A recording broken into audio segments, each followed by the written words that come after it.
अस्सलाम वालेकुम नाज़रीन, मेरा नाम अली हैदर है और आपका शुक्रगुजार हूँ कि आपने मेरी वीडियो देखने के लिए वक्त निकाला। दोस्तों, जो सबसे बड़ी जंग है ना, वो लड़ी जा रही है अब ऊपर यूरोप में। अभी भी ईरान और इसराइल के जंग के ख़तरात मौजूद हैं। वो जंग दोबारा से छिड़ सकती है, वो रुकी नहीं है, बल्कि वो जंग तो थमी नहीं है। ईरान ने पलट के जवाब देना है। गज़ा में अभी भी मज़ालिम ढाए जा रहे हैं। हिजबुल्लाह आज भी हमले कर रही है, बल्कि आज की खबर मेरे पास यमन के हवाले से भी है। यमन ने नेवतिम एयरबेस, जो इसराइल की सबसे बड़ी एयरबेस है, उस पर दोबारा हमला किया है।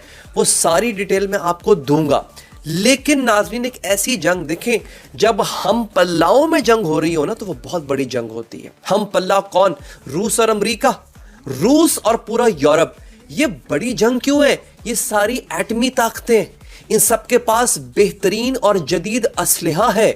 जब ये लड़ेंगे, वो कहते हैं ना कि दो गैंडों की लड़ाई में घास पिस जाता है, तो जब ये लड़ेंगे तो इसके असरात पूरी दुनिया पर होंगे। नाजरीन, खबर यह है कि नॉर्थ कोरिया ने यूक्रेन पर हमला कर दिया है और रूस बर्तानिया पर हमला करने जा रहा है। ये अब आपको लग रहा होगा कि ये बड़ी सुपरफिशियल सी बात कर दी अली हैदर ने, ऐसा ही है। व्लादिमीर पुतिन ने कहा है कि अब हमारी बर्तानिया से जंग है। और कल मैंने एक वीडियो बनाई थी, आपने देखा होगा, इंटरकॉन्टिनेंटल बैलिस्टिक मिसाइल 33,000 किलोमीटर फी घंटा की रफ्तार, यानी 3 किलोमीटर फी मिनट की सेकंड की रफ्तार से ये चलने वाले मिसाइल, जिन्होंने यूक्रेन के उस इलाके को जहां पर ये मिसाइल गिरे हैं पाश पाश कर दिया।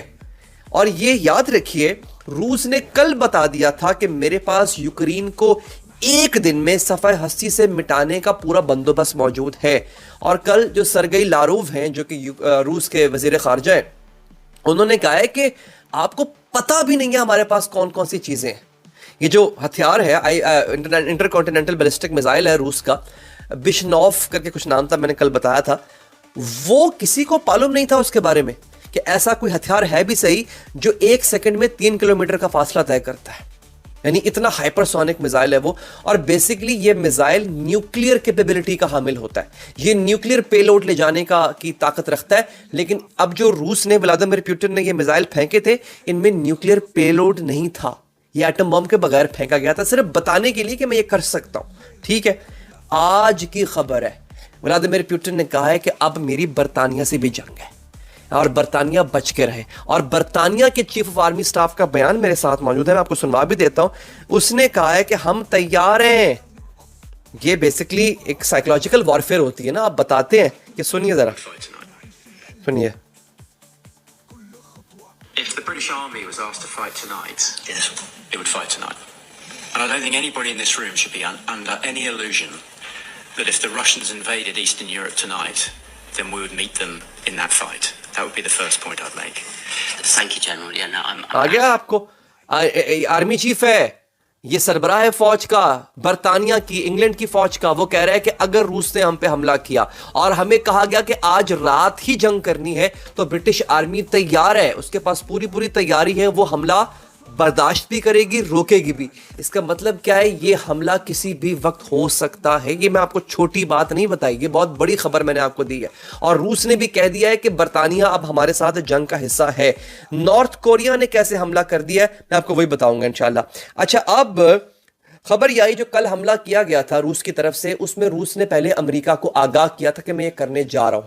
बताया अमेरिका को, तंबीह की कि खबरदार, जहां हो वहीं बैठे रहना, इधर घुसने की कोशिश मत करना। अच्छा, इसके साथ साथ डोनाल्ड ट्रंप जो है वो पूरी कोशिश कर रहा है किसी तरह से जंग रुक जाए। वो नेटो के जो इत्तेहादी ममालिक हैं, उनके सरबराहान से वो खुफिया मुलाकातें भी कर रहा है। दोस्तों, हो ये रहा है, खबर ये है कि बाइडन ने, अब देखें ना, जैसे ही बाइडन इलेक्शन हारा, उसने 4 साल से रूस जो है वो यूक्रेन के ऊपर बमबारी कर रहा है, हल्की फुल्की बमबारी कर रहा है। कभी भी रूस और यूक्रेन की जंग इस नहज पे नहीं पहुंची थी। जैसे ही जो बाइडन इलेक्शन हारा, आप सुनिएगा, उसने क्या किया, उसने यूक्रेन को गोवा हेड दिया, ग्रीन सिग्नल दिया, साथ में उसने जो है वो बैलिस्टिक मिसाइल्स भी दिए। वो बैलिस्टिक मिसाइल्स बहुत कमाल के बैलिस्टिक मिसाइल्स से उनके जरिए यूक्रेन ने रूस के अंदर हमला किया, शहरी इलाकों में हमला किया और बहुत डीप जाके हमला किया। रूस को गुस्सा आया, रूस ने पलट के जवाब दिया। अब कहा यह जा रहा है कि जो बाइडेन चाहता है सिर्फ अपनी कुर्सी बचाने के लिए कि ट्रंप के हल्फ लेने से पहले, ट्रंप ने जनवरी में हल्फ लेना है, इलेक्ट वो हो गया है बट हल्फ वो जनवरी में लेगा, ट्रंप के ऑफिस संभालने से पहले मैं इस खित्ते में इस कदर बड़ी जंग छेड़ दूं कि ट्रांजिशन ही ना हो सके और ट्रंप की जो इलेक्शन है वो कैंसिल हो जाए। ये कहा जा रहा है कि इतनी बड़ी साजिश, पूरी दुनिया को एटमी जंग के दहाने पे लाने वाला आदमी ये जो बाइडेन है।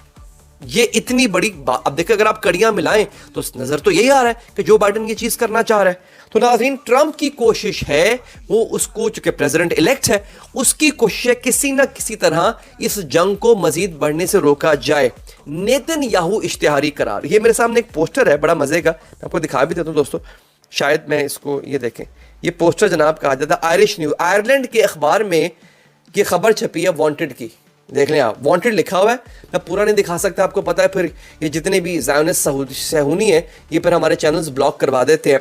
Wanted Benjamin Netanyahu, International Criminal Court issues arrest warrant of Israeli prime minister for use of starvation as a method of warfare and crimes against humanity of murder, persecution and inhumane acts. भूख को जिस इंसान ने एक हथियार के तौर पर इस्तेमाल किया और पूरी इंसानियत का कत्ल किया, उस पादाश में ये आदमी मुजरिम करार पाया जाता है और इसके इश्तिहारी होने के इश्तिहार अब अखबारों में छपने लगे हैं। और इंटरेस्टिंग बात यह है कि यूरोपीय अखबारों में छपने लगे हैं। अब हम आते हैं वापस, नॉर्थ कोरिया यानी शुमाली कोरिया ने किस तरह से यूक्रेन पे हमला कर दिया। दोस्तों, शुमाली कोरिया का 12,000 का फौजी दस्ता रूस पहुंच गया था आज से 1-1.5 महीना पहले। रूस इस वक्त एडवांस कर रहा है यूक्रेनी इलाकों में, यानी यूक्रेनी इलाकों में रूसी घुसने जा रहे हैं। और अब खबर यह है कि रूसी जो है वो नॉर्थ कोरिया की फौज के साथ यूक्रेन के बॉर्डर के इलाकों पे कब्जा करेंगे। तो बज़ाहिर भी कह सकते हैं, टेक्निकली भी कह सकते हैं और हकीकतन भी यही कह सकते हैं कि नॉर्थ कोरिया ने भी यूक्रेन पे हमला कर दिया। अपने फौजी भेजने का मतलब यही है कि नॉर्थ कोरिया यूक्रेन पर हमला आवर हो चुका हुआ है। अब दोस्तों, क्या अमेरिका जो कि नॉर्थ कोरिया के बिल्कुल साथ बैठा हुआ है वो नॉर्थ कोरिया से पंगा लेगा? याद रहे, नॉर्थ कोरिया एक ऐसी स्टेट है जो बहुत पहले एटम बॉम्ब का तजुर्बा कर चुकी है, उसके पास एटम बॉम्ब है और वो किसी से डरता वरता नहीं है। उसके ऊपर सैंक्शंस भी लगी हैं, पाबंदियां भी लगी हैं, उसको किसी की घंटा परवाह नहीं है भाई। तो ये सूरत हाल इस वक्त इस खित्ते की बन चुकी हुई है। बरतानिया पे किसी भी वक्त अटैक हो सकता है, नेटो ममालिक में वो फैसिलिटीज जो मिलिट्री फैसिलिटीज है वहां पे अटैक हो सकता है। यूक्रेन दोबारा से अटैक कर सकता है रशिया पे, क्योंकि खबर यह आई है कि जो बाइडेन हो सकता है यूक्रेन को एटम बॉम्ब दे दे। इससे पहले यूक्रेन के पास एटॉमिक बॉम्ब्स थे लेकिन अमेरिका ने वापस ले लिए, लेकिन हो सकता है दोबारा दे दे तो यूक्रेन पलट के एटम बॉम्ब से जवाब दे। तो ये जो जंग है ना, इसके 2 नताइज निकल सकते हैं। एक तो ये, बल्कि दोनों ही निकल सकते हैं एकदम। एक तो ये कि आलमी जंग होगी, ये 3rd वर्ल्ड वॉर होगी, और फिर उसके बाद इमिनेंट है कि इसके अंदर न्यूक्लियर बॉम्ब्स का इस्तेमाल भी किया जा सकता है या किया जाएगा। इस हवाले से मज़ीद अपडेट जानने के लिए चैनल को सब्सक्राइब कीजिए। अपना ख्याल रखिए। अल्लाह ने के बाद।